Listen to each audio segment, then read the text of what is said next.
Amigas e amigos, eu sou Oswaldo Bertolino, jornalista, escritor e historiador. Hoje é dia 1º de setembro de 2022.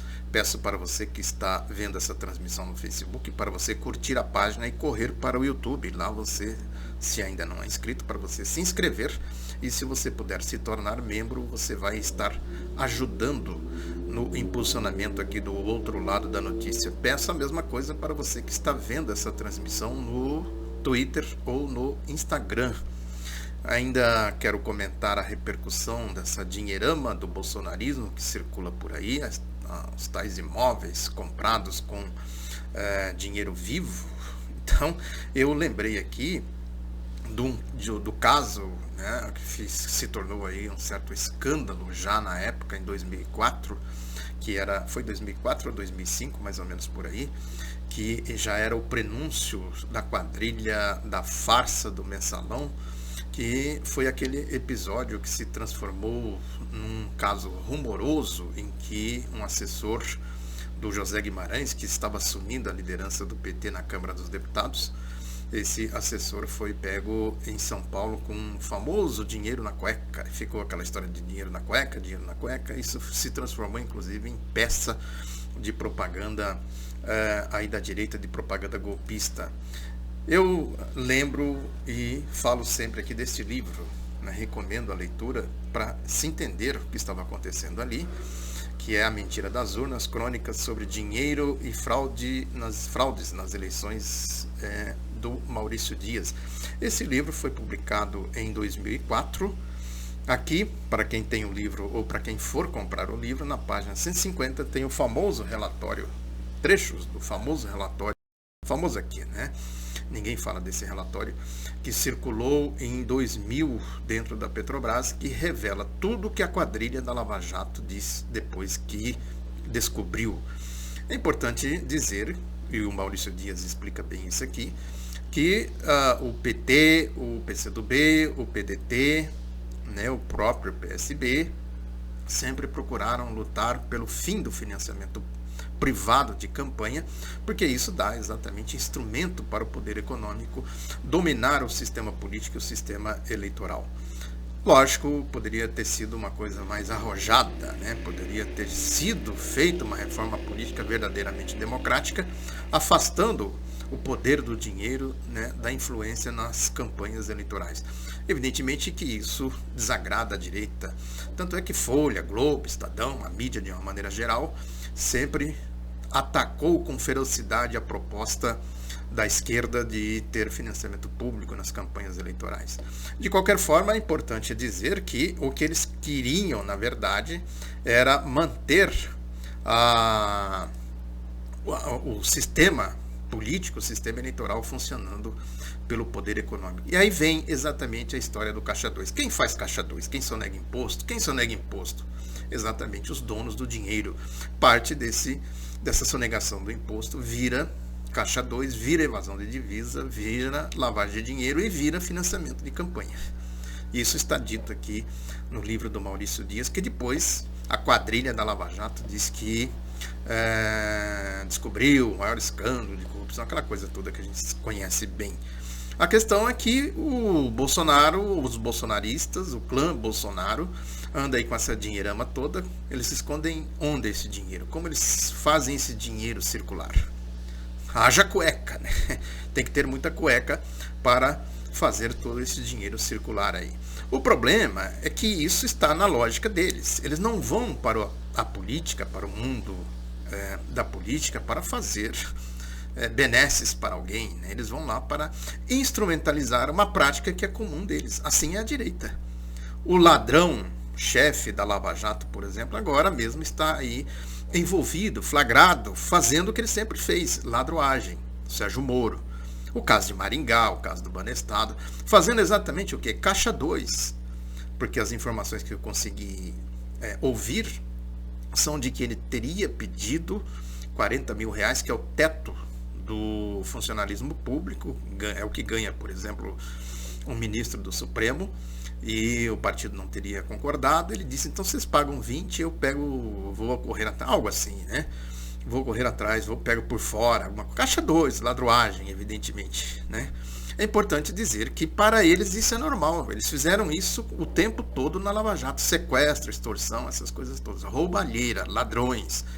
E também é importante dizer que esse Podemos foi criado pelo Álvaro Dias como uma espécie assim de valha-couto da ladroagem lavajatista.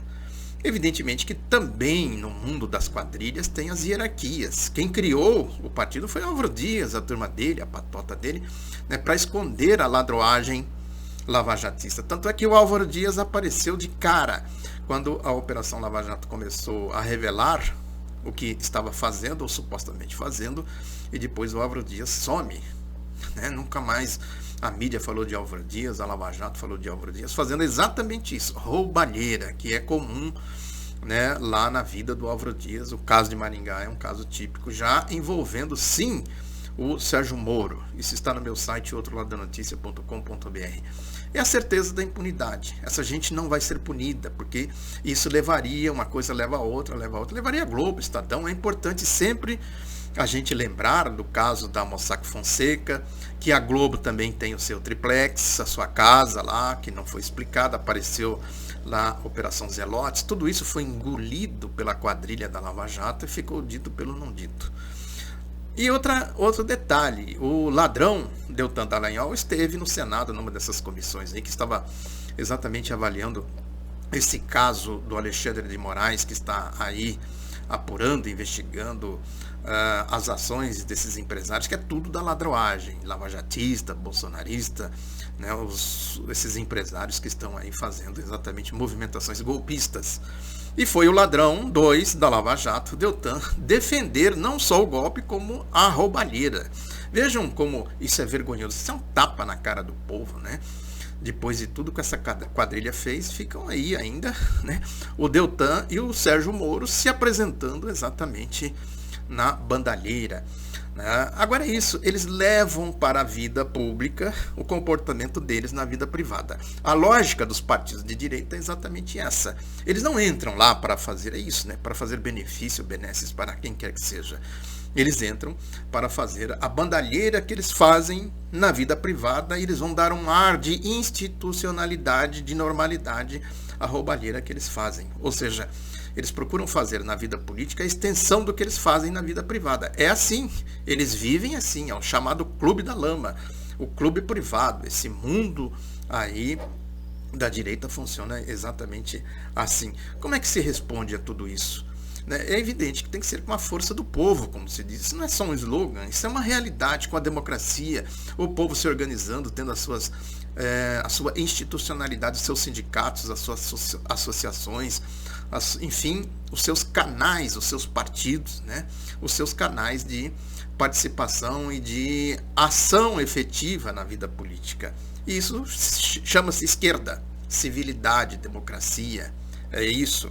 Agora, evidentemente que tudo isso está aí no âmbito exatamente da luta política, da luta de classes. É isso, né? O Globo, por exemplo, tem aqui um editorial, né, que vai exatamente nessa linha, que o Globo diz que ficou difícil para Bolsonaro explorar o ponto fraco de Lula. Olha isso aí. Os termos assim são chulos, né, depravados, típico, né, do lavajatismo, do bolsonarismo, porque lavajatismo e bolsonarismo são as duas vertentes da mesma raiz. Então eles brigam entre eles, né? O Globo, claramente lavajatista, vai usar o linguajar da Lava Jato. Aí diz aqui, ó, que o Lula, por exemplo, ensaiou piruetas retóricas de cinema lá no debate do Grupo Bandeirantes, né, que ficou... Ele tentou explicar o inexplicável, a roubalheira na Petrobras durante anos e anos em que o partido esteve no poder. É o caso de pegar esse livro do Maurício Dias e esfregar na cara aqui do editorialista, né, do Globo, que é o porta-voz, claro, dos marinhos, da turma da roubalheira, né, do Caixa 2 da roubalheira. O Estadão vai no mesmo caminho, dizendo aqui essa história dos empresários do Alexandre de Moraes, né, e fala que também dessa questão aqui, ó. Ele diz que, em primeiro lugar, o editorial diz, né, nessa revolta contra a decisão do STF, chama a atenção a disparidade de critérios para avaliar atos da justiça. Durante anos, o país assistiu a decisões judiciais muito mais arbitrárias e coercitivas no âmbito da Lava Jato. Vejam bem, né, o que eles estão querendo dizer é o seguinte, ó, a Lava Jato fez a mesma coisa, deixa eles fazerem aí também, Sabe, vejam bem como são as coisas. O Estadão sempre foi crítico dos métodos da Lava Jato, porque o Estadão representa outros interesses. A briga Globo e Estadão ficou muito clara no processo aí do governo do usurpador, ladrão também, Michel Temer, né? Porque eles achavam que a Lava Jato já tinha cumprido o papel dele, sai fora Lava Jato e deixa a coisa caminhar, né? Então, vejam, eles vão descartando quem eles usaram no passado, né? Então a gente vê de novo a manifestação dessa divergência sobre o legado lavajatista. É importante para o Estadão, na lógica do Estadão, descartar de vez esses ladrões que estão aí manchando, né, o legado da Lava Jato, o ladrão lá, Sérgio Moro e o Deltan Dallagnol. Agora a essência eles não tocam, né? O que foi. Né? Um outro detalhe que chama a atenção, que acho que é importante comentar, é que os jornalões também se manifestaram sobre essa questão aí do Gorbachev. É importante que tudo isso está envolvido com a geopolítica. Numa oportunidade como essa, é evidente que eles vão sim tentar defender o que eles chamam de legado do Gorbachev. Aí começam as grandiloquências, as hipérboles, que é um grande personagem do século XX, que mudou o mundo e tal. Mudou exatamente porque ele traiu todo o processo histórico que luta, o processo histórico de luta contra o nazismo, contra o fascismo, né, contra o neoliberalismo. Ele se entregou ao neoliberalismo e, consequentemente, entregou o país. E a consequência toda, né, nós sabemos, né, qual é. Que é o resultado que nós estamos vendo aqui exatamente agora, né? As bestialidades do neoliberalismo aí que se manifestam pelo lavajatismo, pelo bolsonarismo e assim por diante. Não à toa Globo, Folha, Estadão estão tecendo loas a esse traidor, né? Esse, vamos dizer assim, responsável por grandes tragédias, né, que aconteceram aí no mundo nesse período aí do neoliberalismo, né? Enfim, é isso. O golpe ainda está em andamento, é importante dizer isso, né? Com Lula ou sem Lula, a lógica deles é exatamente a lógica do golpismo, e eu acho que é fundamental a gente entender, né, a raiz do problema, onde tudo isso gira: dinheiro, o projeto do dinheiro, de acumulação de dinheiro, né, e a campanha do Lula enfrenta sim esse grande desafio. Muito obrigado pela atenção, divulgue esse vídeo, divulgue outro lado da notícia, até a próxima.